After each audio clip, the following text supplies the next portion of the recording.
I would like to welcome you all on behalf of Oro Youth and extend gratitude to all the participants who have joined us today and our speaker, Dr. Chalamai Reddy. Dr. Chalamai is presently principal of Sri Aurobindo International School, Hyderabad. Born into a family of visionaries and educationists, she has an innate passion for innovation in education. She graduated from Sri Aurobindo International Center of Education, Puducherry, and did her doctoral studies in Sri Aurobindo's critique of future poetry, exploring and enriching the practices of integral education and actively engaging teachers and children in the process of self-discovery is the area along which her work revolves in the school. It is through her vision that the Institute has established another residential project in the name of New Creation, a free progress school, with a unique curriculum that ensures varied learning experiences amongst learners which lead towards self-discovery. She considers her work to be a humble offering at the lotus feet of the Mother and the Master. Thank you so much, Aladi, for joining us. Over to you. Namaste to all of my young friends. Thank you for inviting me to Oro Youth Forum for sharing some thoughts about work. As before we begin, you might notice that the title, I would like Raghav to just come up with the title, please, the heading. From work as an offering, I have changed it to work as an offering to the divine. So I intentionally did that because offering to whom? To the divine. Okay.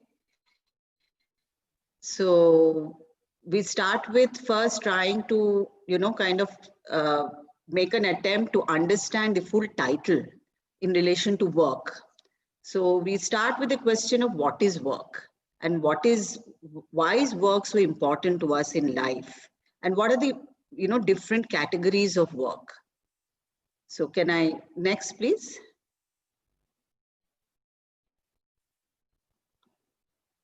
Yes.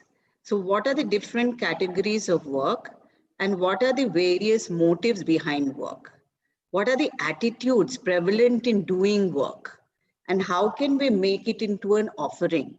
And to whom do we offer our work? So all these questions arise when we are speaking about work. So I started with this quote of the mother, and all the quotes which are in italic, apart from the other 2-3 following, which are general explanations, are all from the mother. So I did not acknowledge the mother here, but all the quotations that I have, put in italics are by the mother. So I want my young friends not to pay too much attention if you're not able to complete reading the quotations, because at the end of the talk, I might have to rush through that. But the idea is that I'm going to explain to you in a simple manner what the content of the quotations are, and I did not want to change it because they are all the mother's quotations. Okay. So anyway, we started with to question what is work. Okay, so I'm not referring to the definition in physics which talks about an energy being shifted from one to the other person, but it is basically being engaged in a physical or mental activity which has a certain kind of which needs to achieve a certain outcome, a result. So what I want to say is work actually, according to my understanding, is life itself. And why is it life itself? Because we are talking about work as in action. The fact that it is movement, that is what essentially differentiates life from matter. The fact that life has some kind of movement or the other, and matter is something which is completely dead.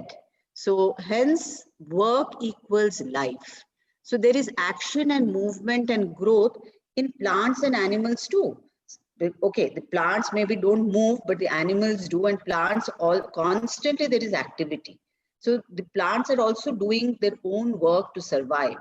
So it is the very means and substance of their survival. Similarly for human beings also, it is a means for our survival.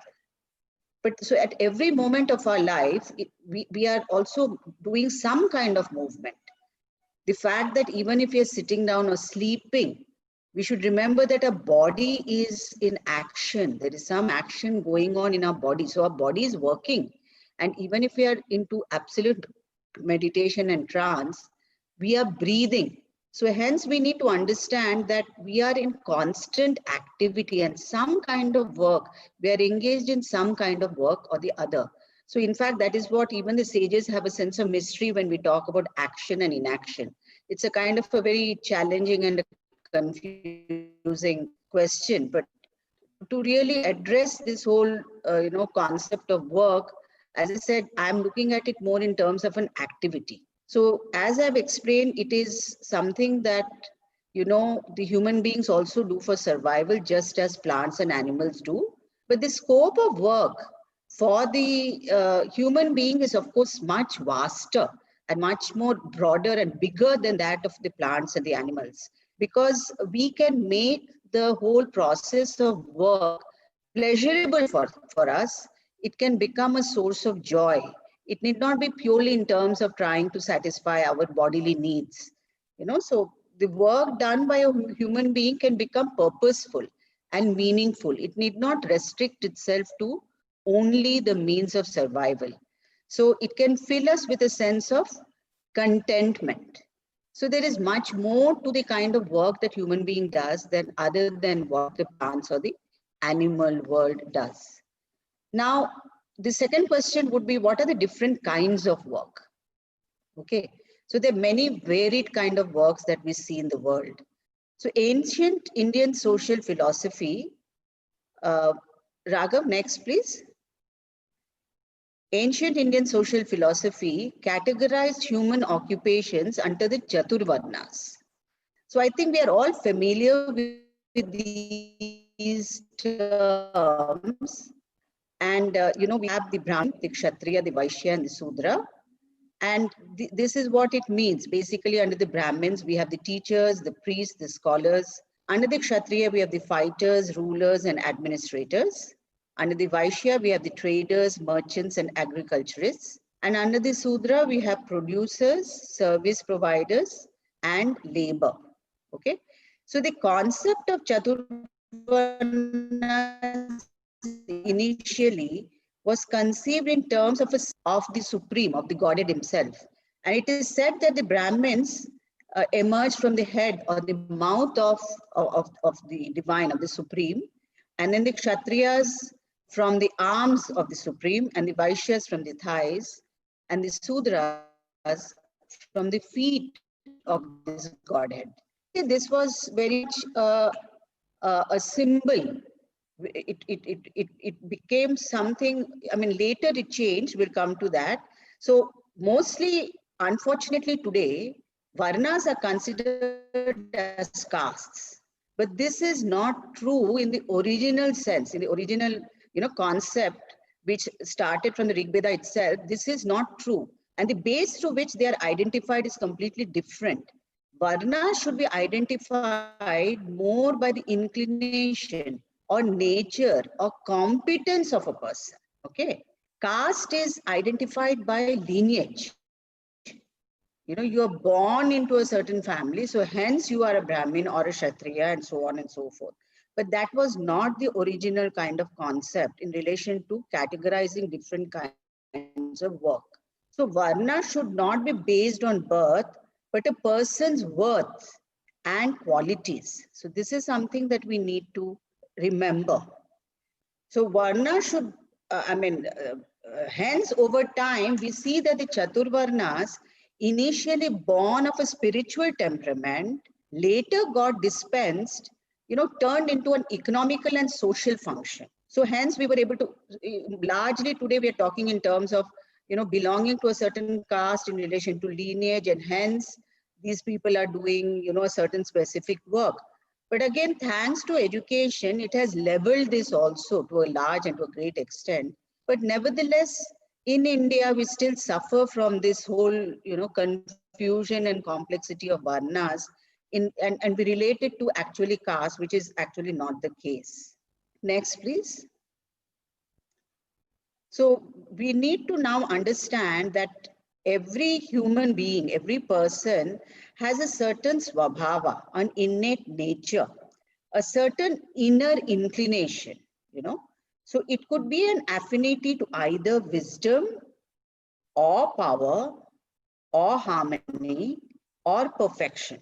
So I'm speaking in the light of the fact that each one of us has a certain kind of, as I said, an inclination, a certain nature, a certain kind of a calling in a sense, you know, this which is an inmost, what you should say, an inmost kind of an experience within us.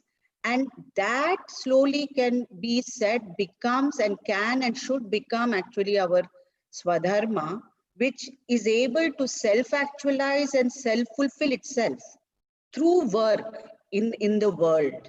Okay, so obviously when we have already kind of seen the Brahmin means basically the teachers and the scholars and the priests, they are the ones who are inclined towards wisdom. And those who are inclined towards wisdom, if they take up any kind of a work which is in alignment with that inner calling or inner kind of inclination, then the best potential is able to be kind of realized. You see? So Swadharma then becomes the means for self-actualization and self-fulfillment of the inner inclination. And as you see, I have also come up with something which we call the contemporary terms, which again align itself to the Brahmin, the Kshatriya, the Vaishya, and the Shudra in a very broad way. I'm not trying to get into a lot of details, but we can kind of connect, we can kind of, be connected to this concept and try to look into ourselves as to what is predominant in us. Sometimes more than one can be predominant, sometimes two can be predominant. But by and large, we have a sense of being inclined and feel the most fulfilled if we are able to work on that specific line. So that is very, very important, that the inner nature expresses itself through the choice and work, and it serves as a means of self-development and growth for the individual.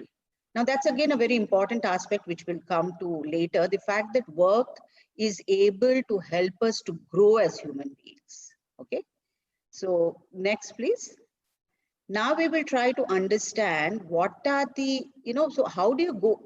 Okay, I'll come to this quotation later, but what are the basic motives and attitudes which are connected to work? You see, there are all sorts of, we have all sorts of different motives and different attitudes when we speak about work. So how does one perform work? What are the various motives and attitudes behind work? Now, if we take the lowest kind of work, which is basically tamasic in nature, what does it mean? It is done basically with a total sense of ignorance about what is right, what is wrong. And like animals, basically those of us who work for solely in a tamasic kind of a motive, and with that kind of a complete resistance to work, it is because we are solely trying to fulfill our bodily and mental and vital cravings, just like animals do. So that is the framework in which the tamasic works operates. So the doer is full of resistance and laziness, and he tends to procrastinate his work. In simple words, he dislikes his work, and and does it forcefully. So this quotation, actually I got it from somewhere that I had read. It's very interesting, which kind of showcases the kind of attitude many of us go to work with. So how do you go to work? So that person says forced. No, I mean, how do you arrive there? I mean, depressed. So it just generally means that's a total tamasic way, and kind of an attitude of a person who has a tamasic kind of a manner in which he's working. So next follows what we call as the Rajasic. And what is the Rajasic kind of work? The Rajasic kind of work is performed through egoistic effort. You see, it is definitely something which is driven by desire, by ambition, and the motive is personal benefit by and large.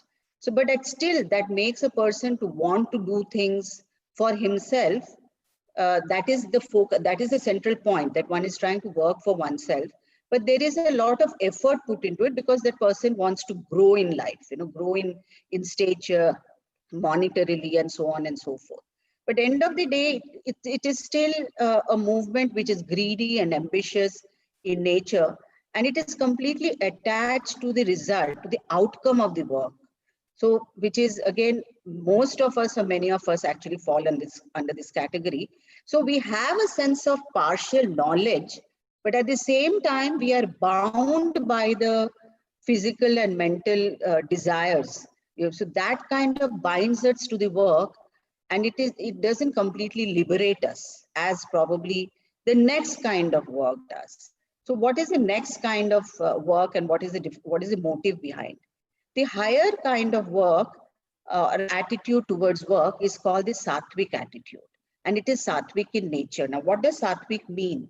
It means that it is done as a performance of duty or rendering service, and it is basically those who seek, knowledge, and in every situation, in every circumstances, there is a sense of trying to seek knowledge, truth, righteousness, justice, and maybe trying to do it according to a certain tradition, and maybe not really attaching too much of importance to the result, but taking joy in the very work itself, taking a kind of, it is something which it becomes joyful for that person. And that is what we can call as, sattvic in nature, very dedicated, very enthusiastic, and it becomes a self-expression for further self-improvement.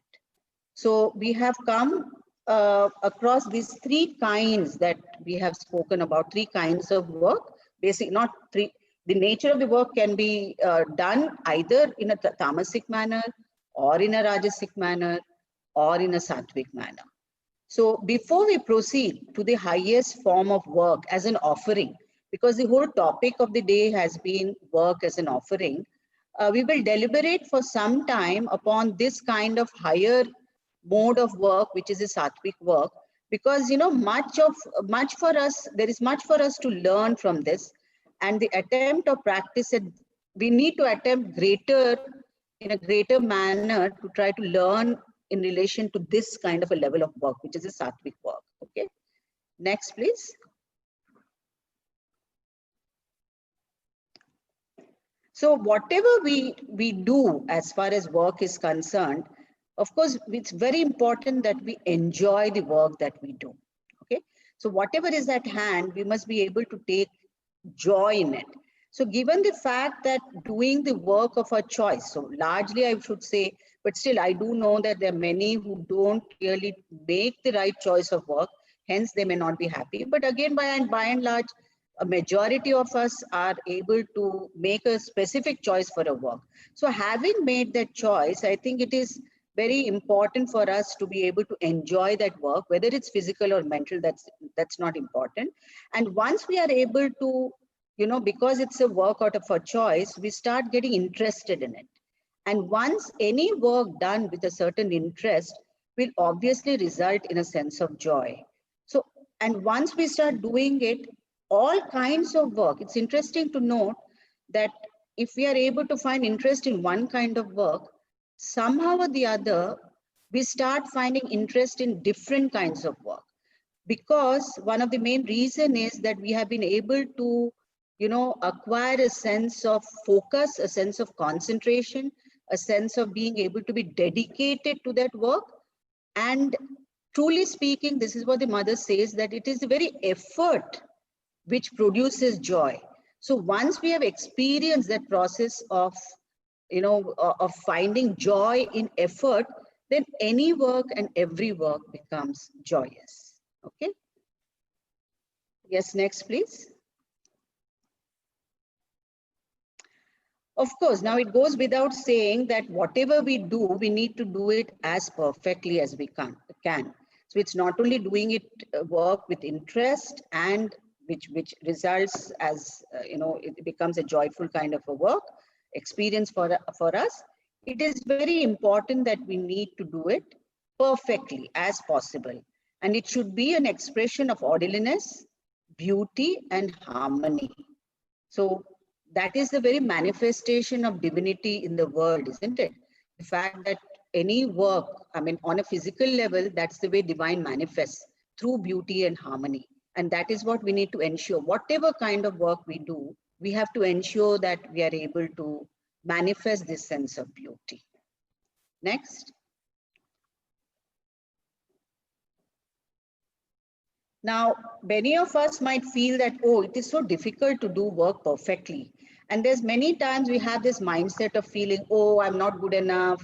I can't do this work. You know, however much I'm trying, I'm just unable to really, come up to my own expectations or to the person for whom I'm doing the work. You know, I'm not able to meet the expectations. So, but it is important not to feel defeated or depressed or disheartened in relation to this. The important thing is that we need to continue to work. We need to constantly make the effort to work with a sense of regularity and put in consistent effort to always try to improve upon it. Now that is very much in our hands. The fact that we can improve the kind of work we are doing, that definitely is in our hands, and not attach too much. We have to try to do our best, but even if it is not perfect, the important thing is not to just feel diffident and disappointed about it. And as I said, the important thing is to put the effort and to enjoy that process of effort. That is very important. Next, please.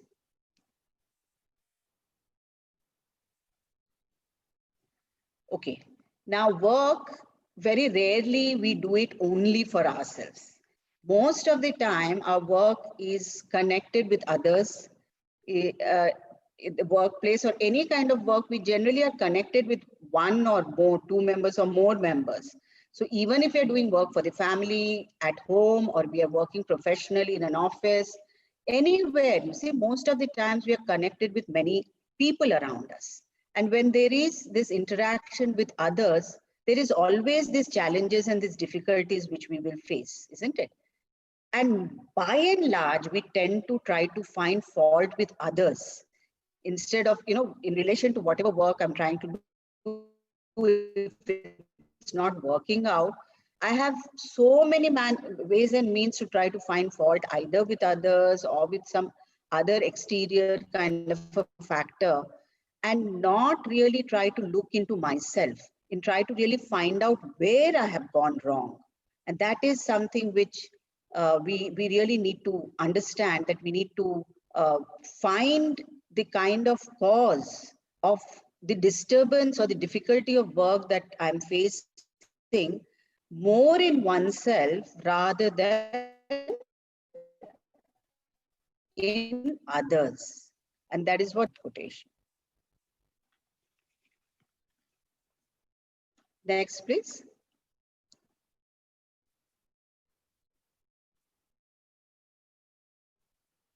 Hence, the attitude of goodwill towards others, towards to be able to kind of collaborate with others, to be friendly towards others, to be able to see their point of view. This is very, very important, and to be not to be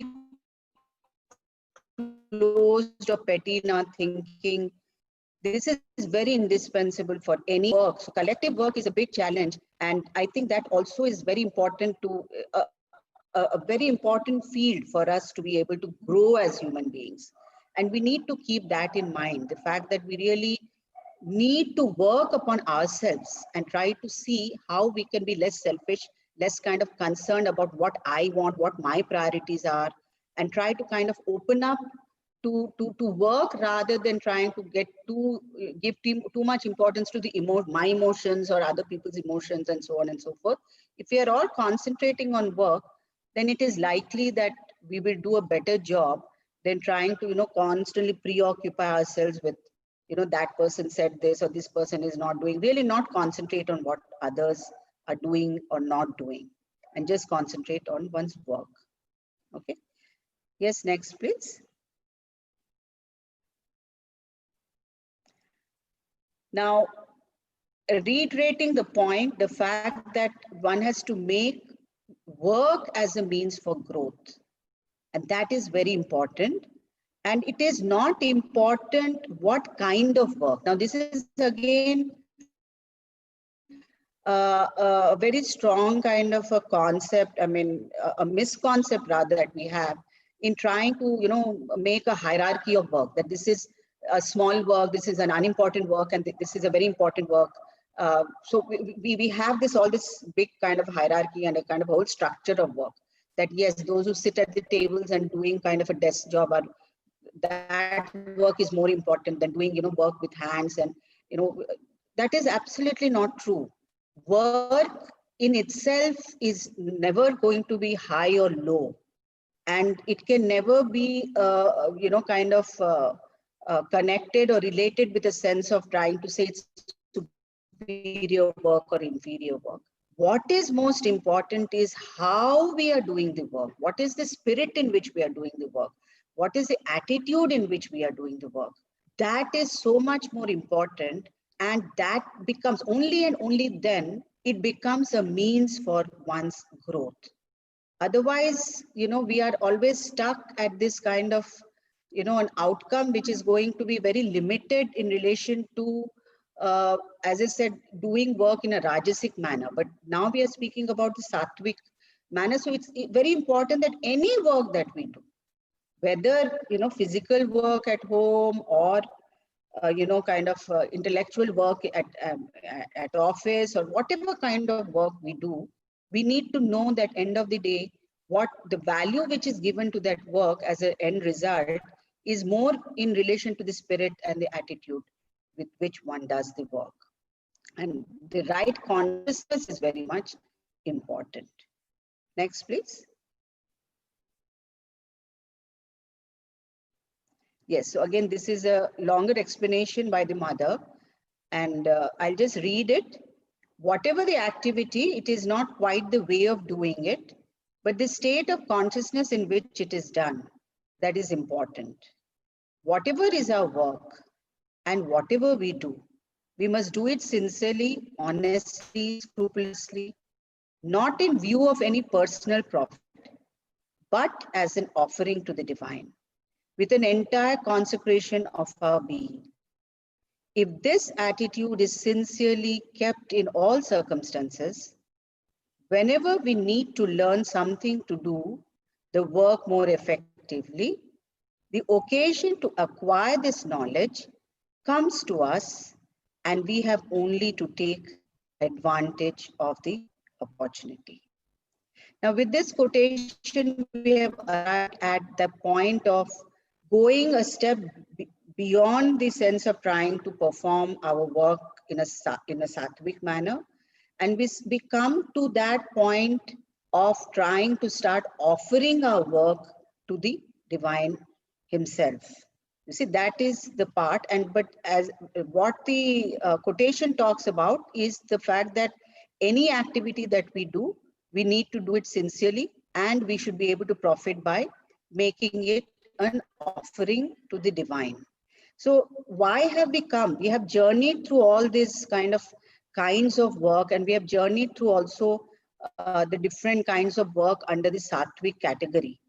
Now, it is important to understand that unless and until there is a certain purification in our nature, if we don't arrive at a point where we have really purified ourselves sufficiently, and we have started really, kind of having the kind of right attitude and the right kind of consciousness with which we work, we cannot offer that work to the divine. So we need to know that we need to reach that point before we are able to become worthy of the work. Needs to become worthy of an offering. No doubt of the fact that anyone can offer any work to the divine, but it's unlikely that that person will do, because if the person is working, in a tamasic or a rajasic manner, the whole, kind of focus is actually to work for oneself, not enjoying the work, not liking the work, forget about offering. And the Rajasic kind of a work would always tend to make us to work completely for our own selfish ends.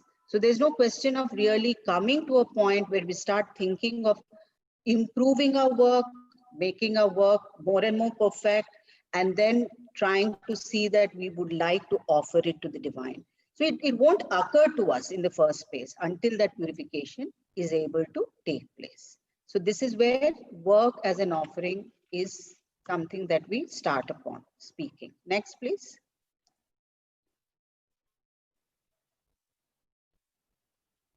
So all work is a prayer made with the body, and that the true attitude in work is an offering to the divine.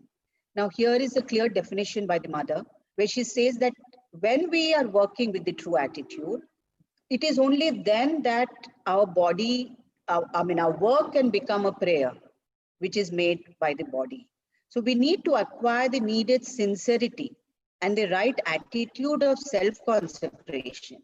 So before that, we cannot, as I said, really offer the work to the divine. We need to make the work that we do, any work, as a means of inner growth.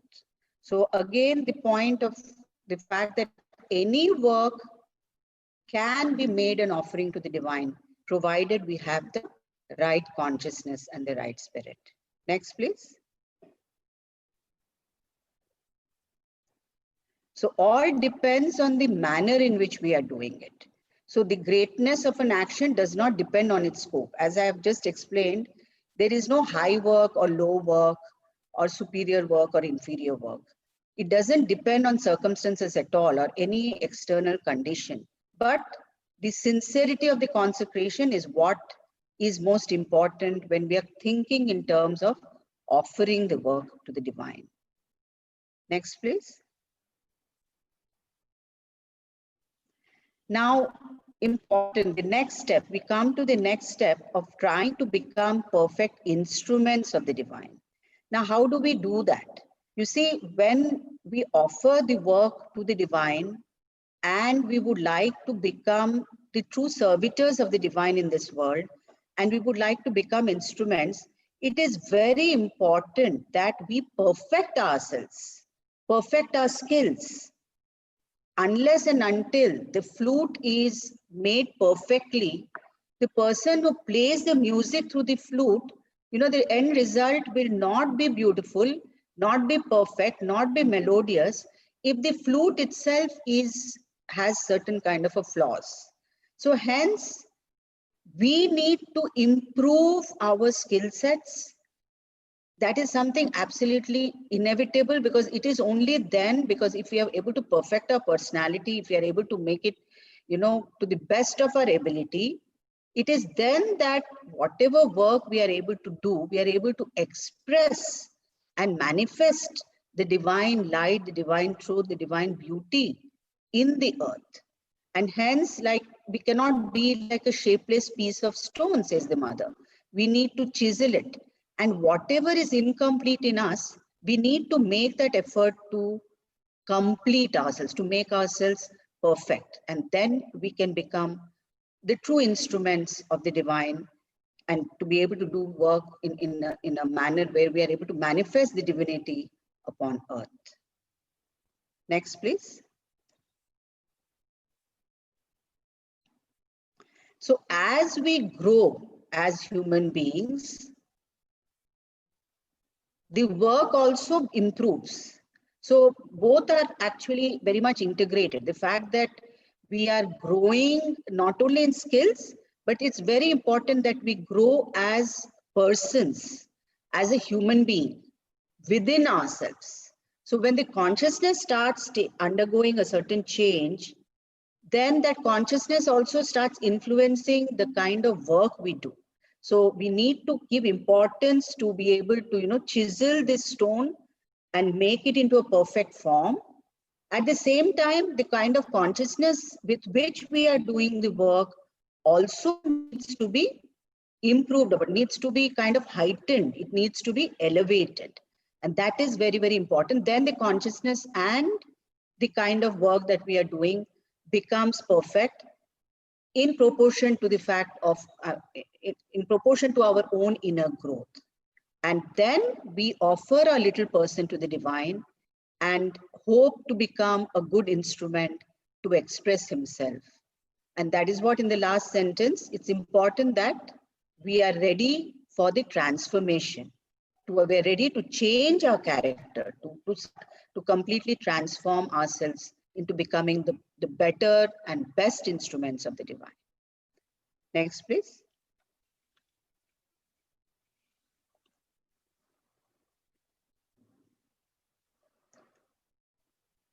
Now comes what we speak about as surrender.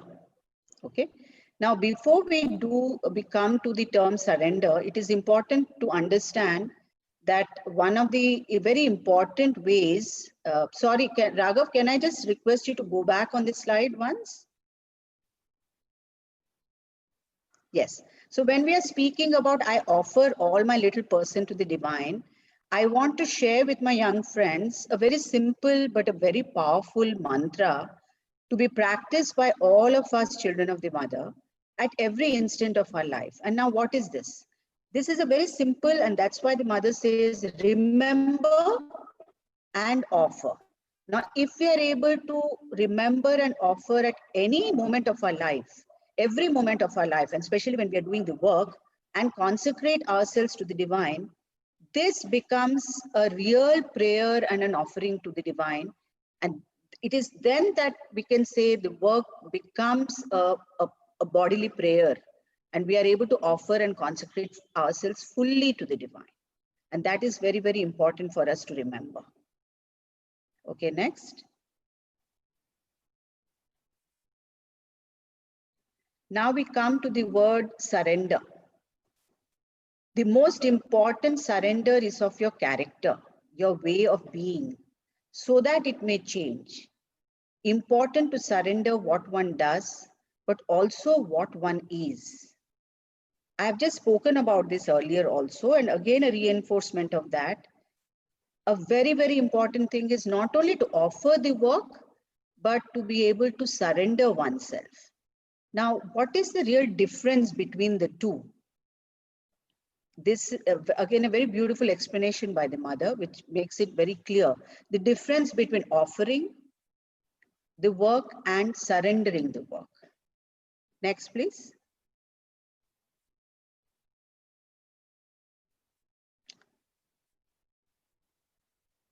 This quotation is actually related to remember and offer. So I'll just read it once with all of you. Whatever work you do, whether you go to an office, keep accounts, drive a car, anything, whatever you do, and naturally whomever you do it for, it must be an offering to the divine. While doing it, you should keep the remembrance of the divine and do it as an expression of your consecration to the divine. All work is a prayer made with the body, and that the true attitude in work is an offering to the divine.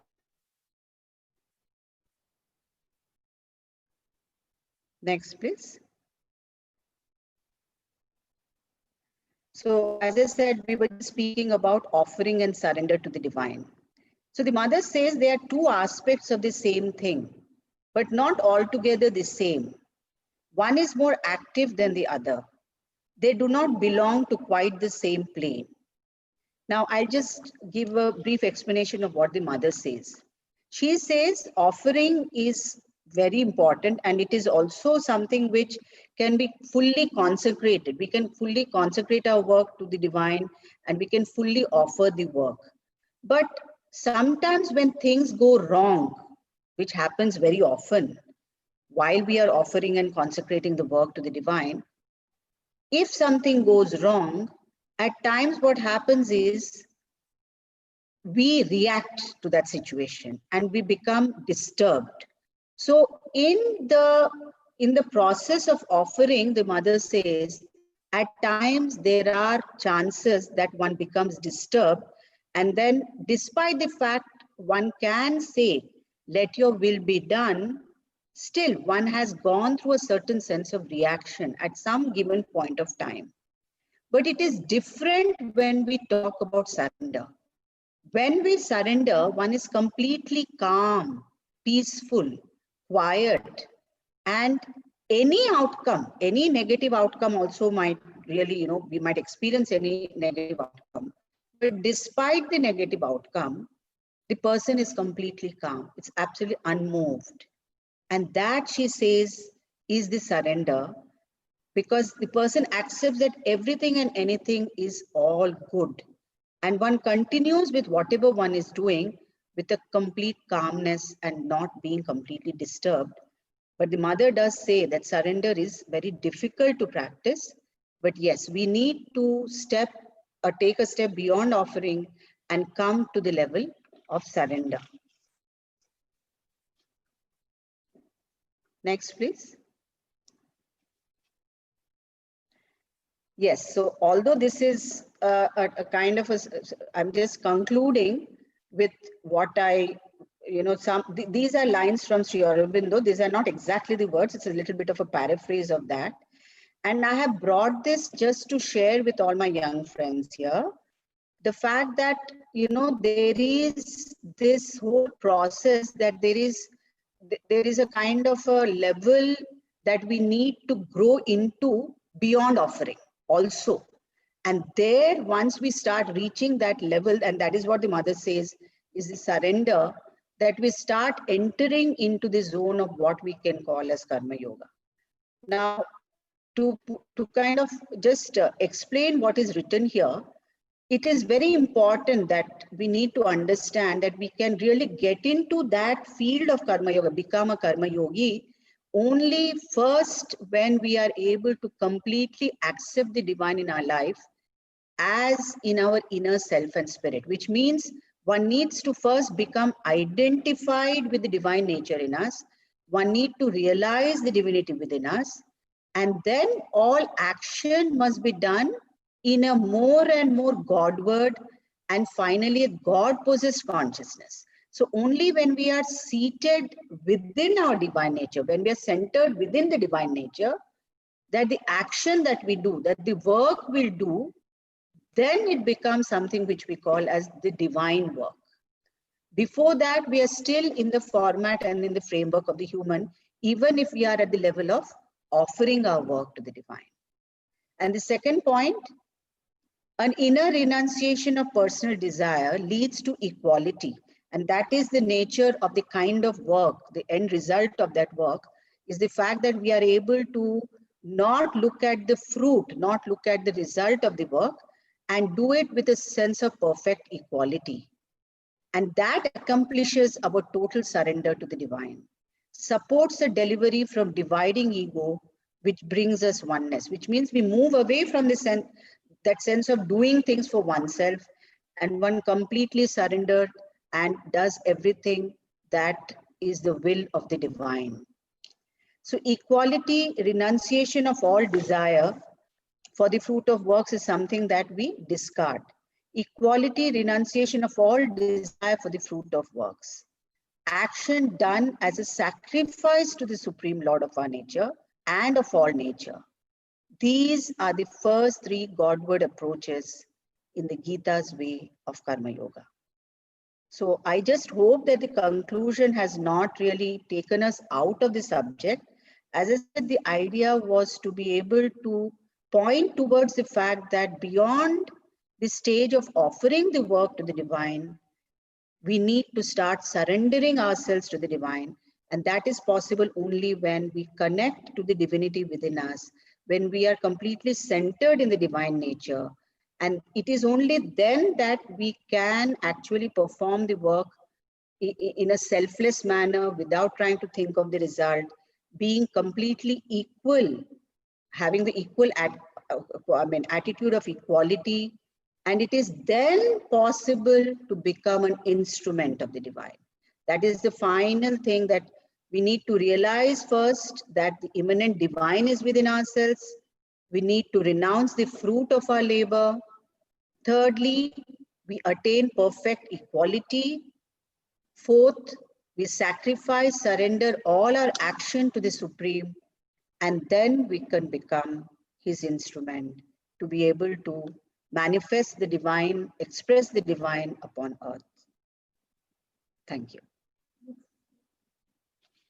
One more, I just want to read out conclude it with a prayer. I just have 3 minutes. I've been told to stop at 8:50. And this is a prayer from Prayers and Meditation, which beautifully expresses our prayer to the Divine Mother in being able to help us to even learn and to offer the work and consecrate the word to the Mother. So the last slide, Raghav, please.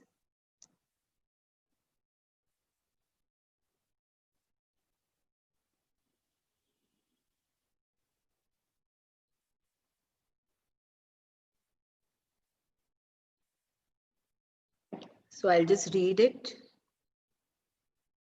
O Divine Master, grant that today may bring to us a completer consecration to thy will, a more integral gift of ourselves to thy work, a more total forgetfulness of self,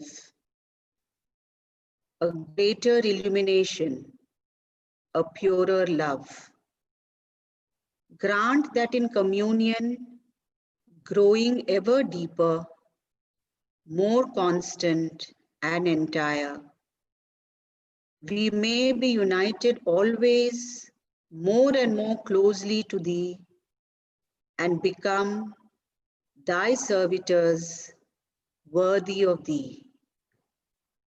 Remove from us all egoism, root out all petty vanity, greed, and obscurity.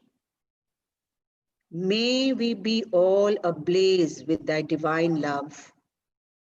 Make us thy torches in the world.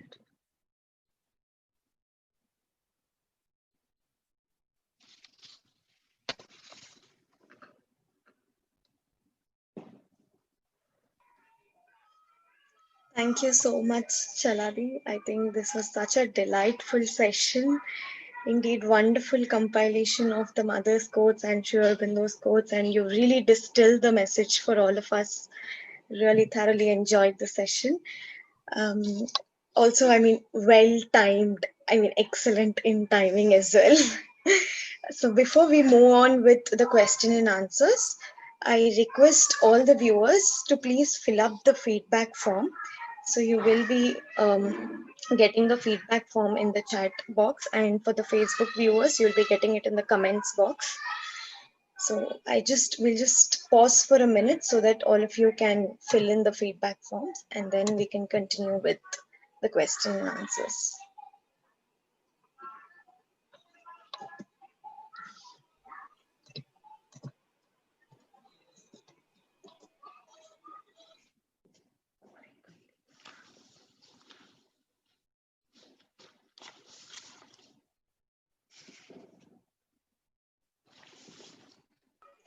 We will also be sharing the quotes of the mother and Sri Aurobindo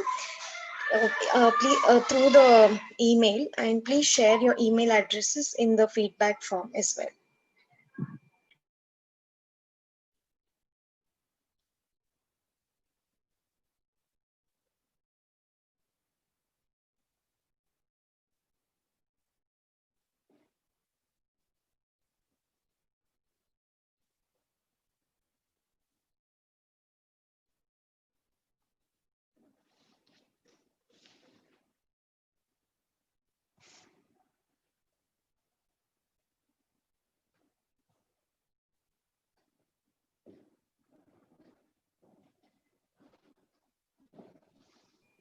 Thank you so much.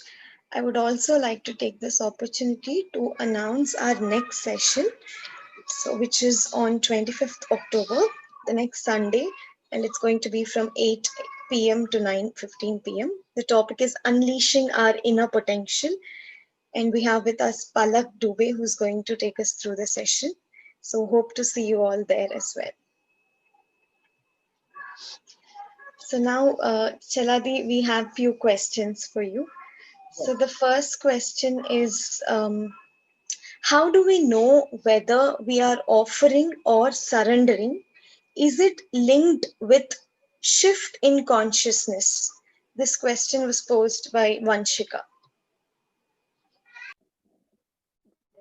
Yes, it is true that one has to make a shift of consciousness unless and until we are completely centered and stationed in our inner being, that this surrender cannot be, we cannot say that we are still surrendering the work. So we as long as we are doing, we are trying to, offering can happen more in terms of the outer nature, even if it's on a higher level of the sattvic nature in us, the sattvic temperament and the sattvic kind of work, not sattvic work, the attitude, the sattvic attitude, even if you're able to practice that, it is still in relation to a sense of offering the work to the divine. Our highest kind of, consciousness in the outer, we are able to offer the work. But that shift of consciousness is required when we talk of surrender.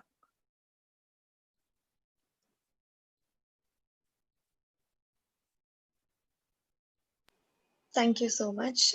So the next question is, what's the difference between consecration and surrender? Can you please throw some light in understanding the difference between the two?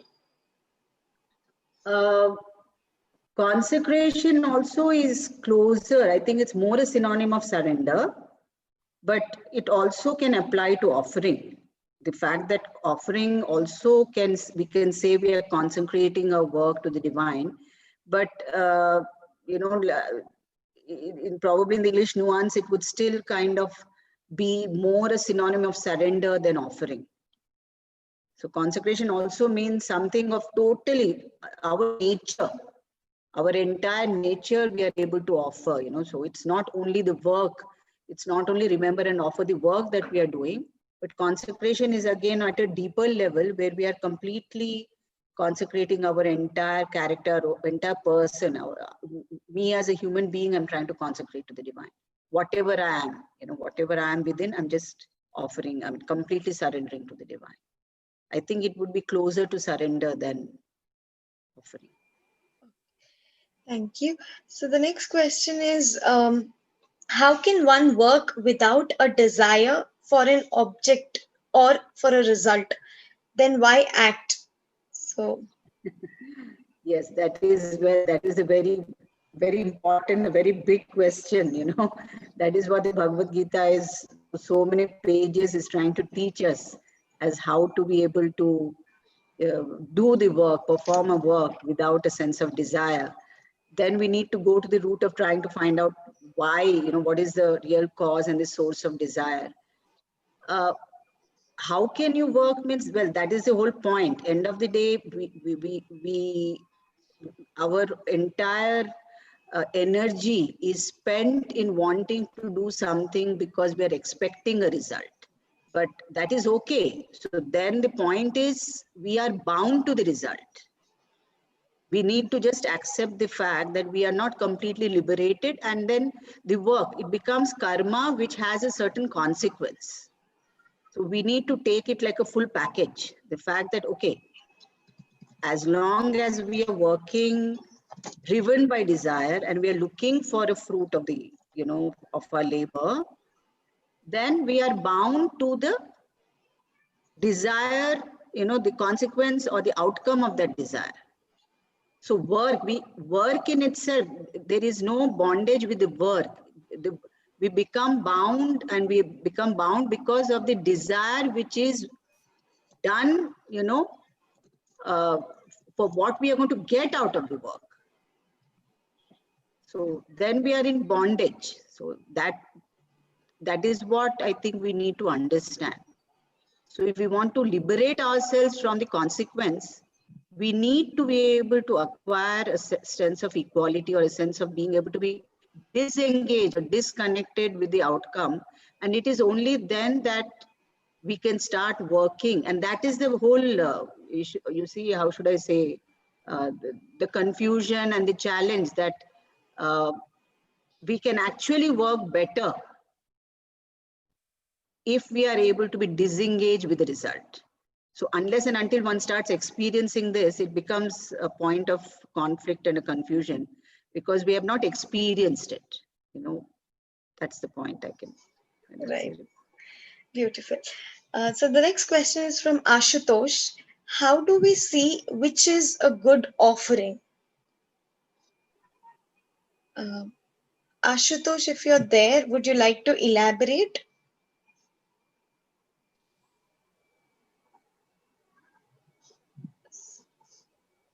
Ashutosh.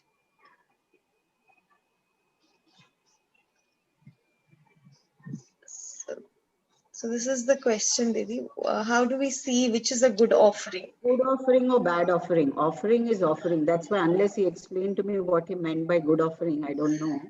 But there is nothing like a good offering.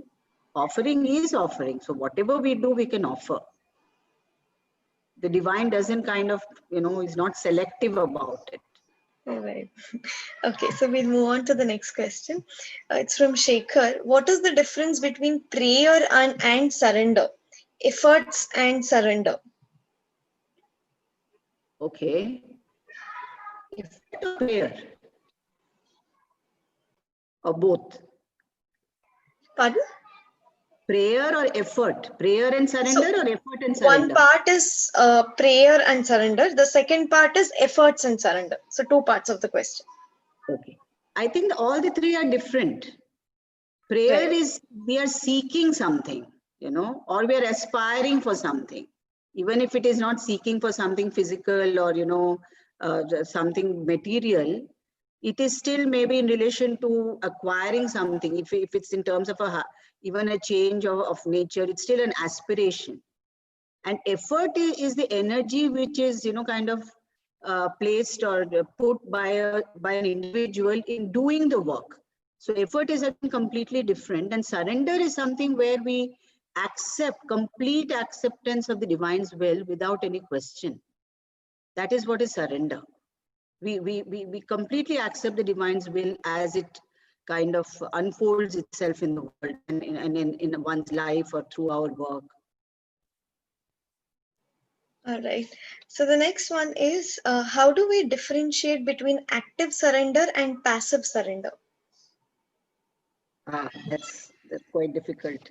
To be honest, I have understood as passive and active more in terms of offering and surrender, being able to differentiate the passive and the active in that sense, because offering in that sense would be more passive because we are still disturbed. Okay. And here the active would be something that we are completely in consecration of ourselves. And that is why that becomes like a total surrender to the divine. So active surrender, passive surrender would also probably imply that when we are talking of a passive surrender, we are not consecrating our entire self to the divine, and we are just trying to say, okay, whatever you do, it's okay with me, but there is still certain reservations maybe within us. So that would become a passive surrender and not really an active one, which means it is constant and it is something which is full, which is total. So I would just say that is active surrender. All right. So the next question is, how can one remain detached to work even when a majority portion of energy is consumed there? Not in sense of ownership, but in terms of it affecting our inner calm, inner peace. Can you Should please I repeat repeat the that, question? Rashida? Yes. Yeah. So, Can I explain? Can I yes. explain the question? Yes, Palak, go ahead. Yeah, so essentially, let's say a majority portion of our time is kind of going in work that, in that sense, it is like, taking, let's say, 80% our energy, 80% of our time. One is detachment, that, you be detached to work and do work as an offering and maintain that state of equanimity. But how, like, such a lot of time and energy is kind of going there, how can we still remain equanimous and not let that work disturb our inner calm or that inner state of calmness? Okay, Palak, then I think you're differentiating work there. You're trying to say there is some work which is going to make you to feel still calm, And there are other kinds of work which, because as you said, we are spending too much energy in it, Yeah. it may not kind of, result in a sense of calmness. Yeah, so that's the first kind of, misconception that we have. It is not the work which should determine whether you are going to be calm or not. It is not the nature of the work. It is the inner poise which is going to be what really counts, what really matters. Whether we are doing it, as I said, driven by the gunas, by the tamas, by the rajas, and by the sattva, or are we actually doing the work, being able to shift or make that shift of consciousness into our inner self, where already that state is calm, is full of equanimity and detachment. And from there you are doing the work. So if the center is already your station and centered in your nature, which is inner nature, then your work already would be something which you are disengaged with the outcome or with the fruit of it, and whatever happens, it will not disturb you. The disturbance happens because we are very much living in the outer nature. So the Prakriti, if we are living in the lower Prakriti, and the gunas, the basic, especially the tamasic and the rajasic nature in us, which is constantly looking for the fulfillment of our desire, that starts getting disturbed. So at least, as I said, once we get into the sattvic attitude, at least we're trying to do that more as a self-fulfillment. We're trying to self-actualize ourselves. We're trying to improve. We're trying to kind of do the work perfectly. So at least the consciousness is already heightened there. So it is not so difficult for us to step from the sattvic into the inner kind of a poise where we are detached with the work. So it is not, my dear, it's not what work you do, whether I'm cooking or whether I'm running or whether I'm sitting and writing an article, it doesn't matter. That should not matter. As I said, the work itself doesn't matter. It's the spirit and consciousness with which you do. So it's not that a few works will make you disturbed and the others won't. You need to completely understand that and make that, you should get that clear. Because we are in the whole play and in that whole kind of drama which is going on in our outer life, that we are getting disturbed. And who is getting disturbed? It's our ego which gets disturbed. The egoism in us is getting disturbed. But if we are stepping out of egoism and start connecting ourselves with our true nature, then nothing really starts affecting us. Then there is no disturbance. Then we are not blaming the consequence, the situation, or the person. We don't react. We stop reacting. And if we want to stop reacting, we need to step into our inner nature.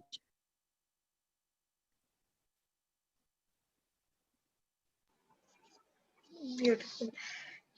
Palak, do you have any other question, follow-up question? Or No, thank you so much. okay. So the next question is fatigue also a form of disturbance? Good question. Yes and no, because it is true that, you see, the body also has a certain, a limitation. And so many times the mother has beautifully expressed that one need not tire oneself too much also. That is also not something, which is, according to her, which is righteous, or, it should be done that way. So depends what we mean by fatigue. Many times and most times we are more fatigued in our mind. Our body has a tremendous resilience. It can go to a it can go any far. It's like simple, I keep giving these examples to my teachers that, look, when there is a wedding at home, even the whole night we are able to stay, kind of awake. Where does the energy come from? Because your vital is so excited and so interested that we don't feel tired. But, so whether it's a talk or whether, some kind of a work you're doing and you're not able to understand, and fatigue can come purely in relation to your disinterest or your resistance to wanting to do something. So we need to know what is the nature of that fatigue. If your body is fatigued, it needs rest. Absolutely very important that we rest our body. That's very, very important.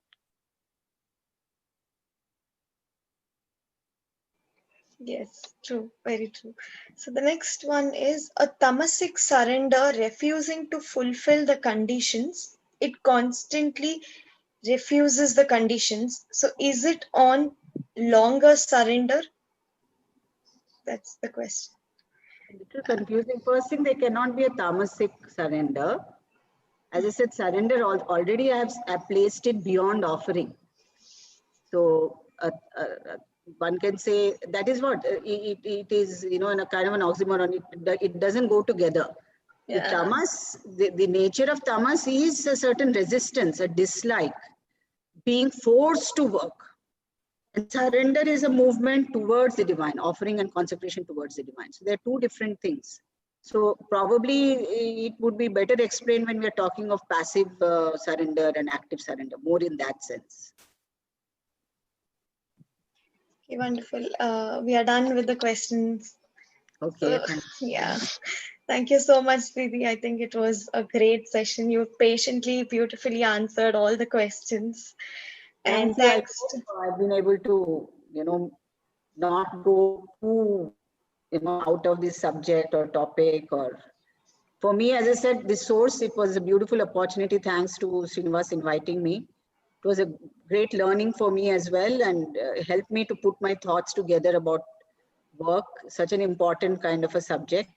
And I've enjoyed myself thoroughly as well. So thank you, Harshita, and thank you to Palak and all of you. Raghav, thank you so much for helping me with the slides, and all the other participants for your patient listening. Thank you very much. Thanks to all the viewers. We'll see you all next Sunday.